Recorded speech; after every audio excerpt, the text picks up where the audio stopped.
Hi, Misha here, and today we're going to talk about the Kazon. If you don't remember them, don't worry about it.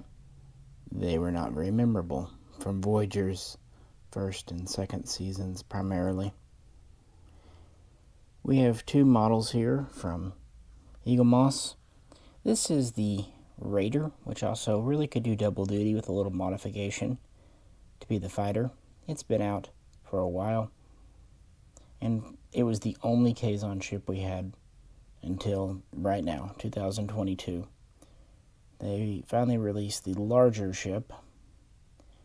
This is known as the Carrier or the Predator class. This is still in the Starships Collection, but it's considered a bonus issue. Quite interesting designs, and there's a few reasons for this, because they were designed and built kind of by the B team, so they have a very different look. In some ways inspired by a dirigible, an airship, a blimp. And kind of an interesting thing. And I thought this would also be a good opportunity to kind of talk about the villains, the adversaries in Star Trek series. It almost seems like the first ones introduced in every series did not work out as intended. And this seems as good of a place as any to start, but it really does apply to DS9, the Next Generation, Enterprise, definitely Discovery, and even the original series. But in this video, we're going to talk about what they were going for with the Kazon and just why it didn't work. And look at these models from Eaglemoss, because despite the in-universe race not working out, I would say Eaglemoss actually did a good job with these models. So let's get into it. This is the first ship we see, or at least the smaller scaled down version of the Kazon, and really one of the first Delta Quadrant ships we ever come across in Voyager, because it was in the pilot episode. The idea when they were getting the series going, the Kazon, along with the Vidians, were to be the reoccurring baddies. And they were basing them, as I'm sure you know, if you remember the race, on kind of California inner city street gangs. That's why they were designed to be kind of broken apart. And at first they wanted them to be young, kind of reckless, but kind of powerful just because of their numbers versus a lone ship. They were designed to be rough and crude and scruffy. And that's really where they were at in the beginning. And in the beginning, they contracted for 2 ships to be designed. Now, since this was 1994, they were still putting the touches on Generations, still even wrapping up some of TNG, and, of course, working on Deep Space Nine. Yeah, in the primary design team at Voyager was working on the Intrepid and the Caretaker. This was kind of shunted to secondary people, including Dan Curry. Yeah, that Curry, the one the class was named after. He designed the ships themselves, but didn't build them. The building, again, was subcontracted out to a company called WonderWorks. 2 models were contracted and delivered. Now, these were real practical models. In fact, a CGI of a Kazon ship was never created. So they would have been some of the last, not the last, that would go to DS9, but some of the last practical models ever made for Star Trek. And this one, the Raider, when it came in, it did not have these wings. It was just the central shaft. But I think to kind of give a sense of scale and make it look different, these were kind of added at the studio once getting it back from the model makers. And they weren't exactly very complicated, just cardboard. The Raider here, as you see, this was about 160 meters long, and it had 8, maybe 9 decks in the central section, not counting what's called the trunk up front. No idea what this is for, other than to look a little interesting. Maybe part of the warp system, maybe the fins are, who knows. We do see it using beam weapons, particle weapons out of the front. It's kind of interesting. They're bluish, kind of like TOS phasers. We also see them launching torpedoes or charges. Some sources call these plasma torpedoes. Other sources actually refer to them as photonic torpedoes, like an Enterprise, giving that old school ship design. It does have a relatively large shuttle bay in the back that carries, well, shuttles and fighters, and that's because the Kazons did not have transporter technology, nor did they have replicator technology, holodeck technology. They did have tractor beams, they did have shielding, although it seems to be rather weak compared to Federation, and obviously they did have weaponry, maybe not quite on par with Federation, but not lasers or, something to be totally laughed at. We don't know the crew of this ship, but we do see that the Nistrum, Maj Kulla, was originally using one of these raiders as his command ship before transferring to the larger one later on. But at this time, the Nistrum, one of the sects, was kind of in disgrace or decline, so they could be used as a command level ship, but wasn't ideal. Now, the smaller version in the universe is the fighter, sometimes also kind of used as a shuttle. It's about 12 meters long and about 5 meters tall, including the trunk. And it had a crew. It could be operated by one and could hold a couple of passengers. It too had a couple of beam weapons, plus it had at least one rear-facing ordnance warhead launcher. And it did have shields, about the same size as a Federation Type 8 or Type 9 shuttle, but not as tactically powerful. And we do see these operating in atmosphere and landing on a planet. Now, in the real world, all they did to kind of get double duty out of the model, good value for money, they made the front section above this modular. And so for the larger scale, they kind of plugged in a bridge module with small windows. And for the fighter, they plugged in a cockpit section with 3 large windows. Kind of neat. I mean, good practicality for that. And again, the larger one could carry several in the back. But when Season 2 got started, they kind of scaled up the lineage of the Kazon, trying to make their story a little more interesting than just kind of rowdy young people in space. So with that, let's put our new ship that just came in today, as I'm recording this, of course, on the stand. This is the Kazon carrier, and it was referred to as the Predator class in Season 2, also sometimes called the Mothership. This is much bigger, about 1,800 meters. And normally I don't like ginormous ships like that. They don't make sense. But in the case of the Kazon, they actually do. It has the same kind of energy weapons, at least 12 different banks. It also has torpedo launchers. It does have basic shielding, what have you. Neither of these are especially quick. The Raider may be warp 6. This seems to be slower, about warp 3. And it also is pretty unmaneuverable, as you could probably tell by the shape and everything at impulse. But it has a crew perhaps as many as 10,000. And that's because the Kazon were pretty well semi-nomadic, living on these, almost like generation ships, if not family ships. And this is, again, where they have their kind of expanded history. It's said that the Kazon were once a people on a planet, and other people came over, the Trabe. The Kazon are very primitive. The Trabe were relatively technologically advanced. They invaded, conquered the Kazon homeworld, enslaving the people and taking them back to the Trabe homeworld to be forced into, slavery.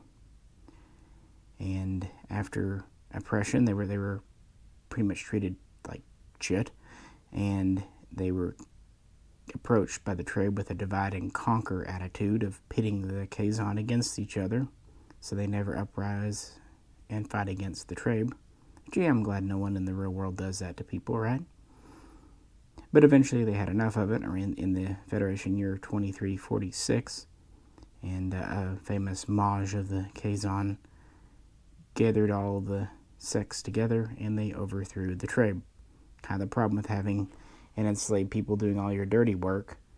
In the end, they have kind of a say on a lot of things. They took the tribe's technology, including the ships, but unfortunately, because of their social position, they did not know how to manufacture new ships, and their ability to repair their existing ships was haphazard at best.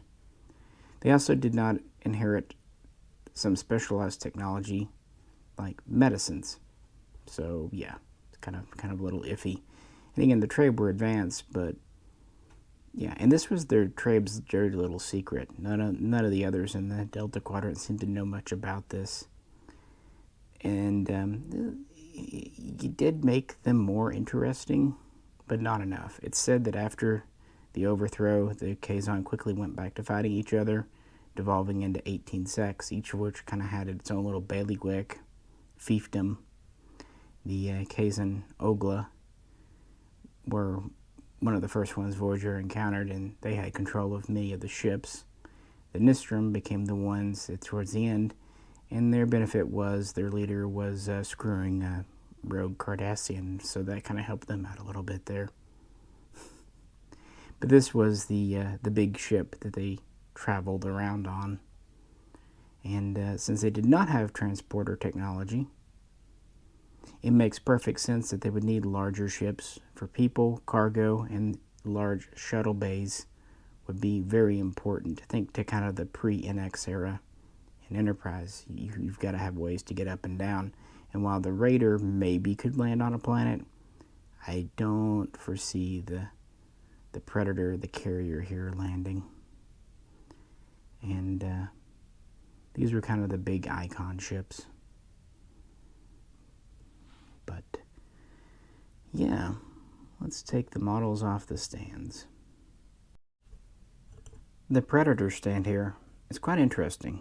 It goes around the back, as you saw, and at first I didn't know how this was going to stay on. I thought it was kind of crummy, but actually it's got a small kind of detent and lip in there where it softly clicks in, so it's actually shockingly secure. And that's good because this is quite a big and heavy model for being in the standard edition. It's actually probably physically, in terms of mass, one of their biggest, and it's got a good chunk of metal.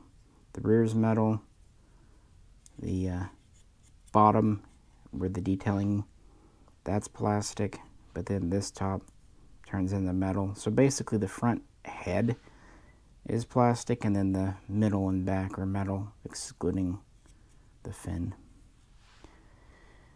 It looks like what it is, kind of somewhat primitive. And we do know that from Neelix that the trade were traders and merchants, so this would have been a good kind of traveling merchant ship, like a, I don't know, gypsy caravan in space.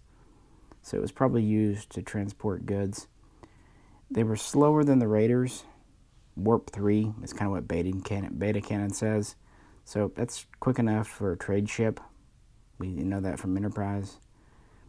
These being warships, I think the name Predator was given by the Kazons to make them seem a lot more intimidating than maybe they were. Again, they do have weapons, but they're home bases more than anything else, without raiders and fighters and those torpedo shuttles they used. Yeah. But it's actually a pretty neat model. I was kind of looking forward to this in a weird way, because we haven't had much from the Kazon. Even though they were kind of a failed adversary, I can at least understand them trying to do something different with them. Unfortunately, they ended up just coming off as simplified, watered down, dumber, less interesting Klingons. And pretty much everyone agreed. Even the cast, even the directors, but they tried revamping them. And anyway, because of Voyager's, moving through the Delta Quadrant, it was pretty much impossible to have an alien race dog their heels forever. And now for the Raider. This has been out for a while, but it was actually quite late in the collection. I think it was like issue 104, 106, so more than halfway through. It almost seems like Eaglemoss wasn't going to do any Kazon ships. And yeah, while I understand they weren't all that popular, they were important, and we did see this ship a lot. And compared to some of the other stuff they made, like Captain Proton's rocket ship, yeah. The stand is a good one here. And again, it clips onto the back wings. This is a little small, you might think, but it's only because so much sticks out.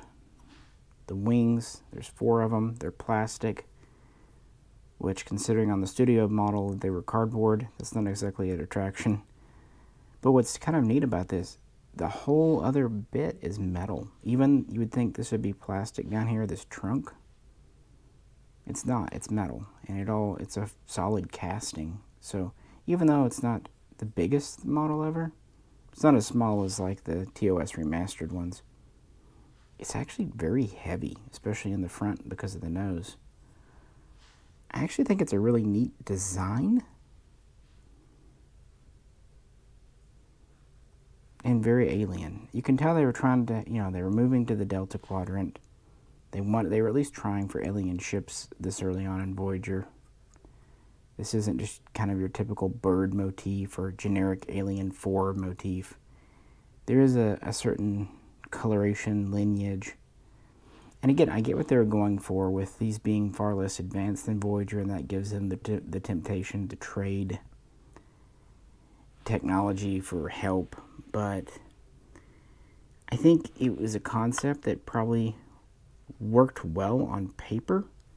But the problem is it just wasn't very fun or interesting when on screen. We don't like seeing heroes threatened and dominated by thuggish, unintelligent-seeming people.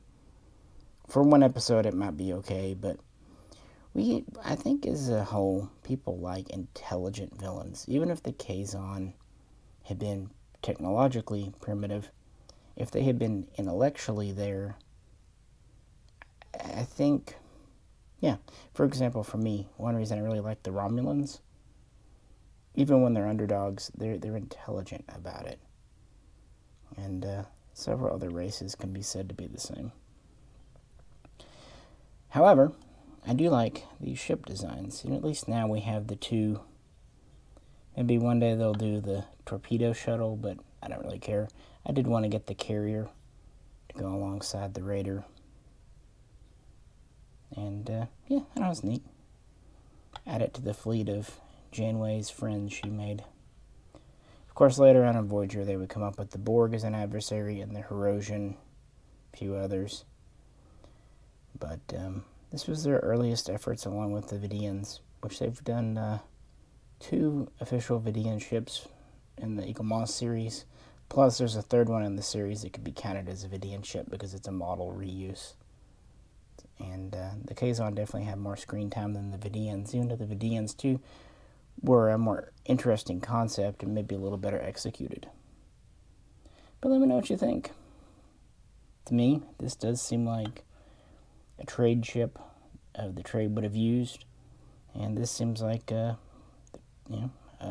combat destroyer frigate type that they would have used. And since we know they were aggressive and rather dehumanizing to the Kazon, I definitely would buy the fact that the trade were not just innocent traders, that they actually had teeth. They would have had to have something. And when the one time we saw the trade in Voyager, they were not exactly the most honest people. They were intelligent, though, at least compared to the Kazon. But anyway, yeah, let me know what you think. As usual, if you could, please do like, share, and subscribe. This is Misha. Catch you very soon. Next time.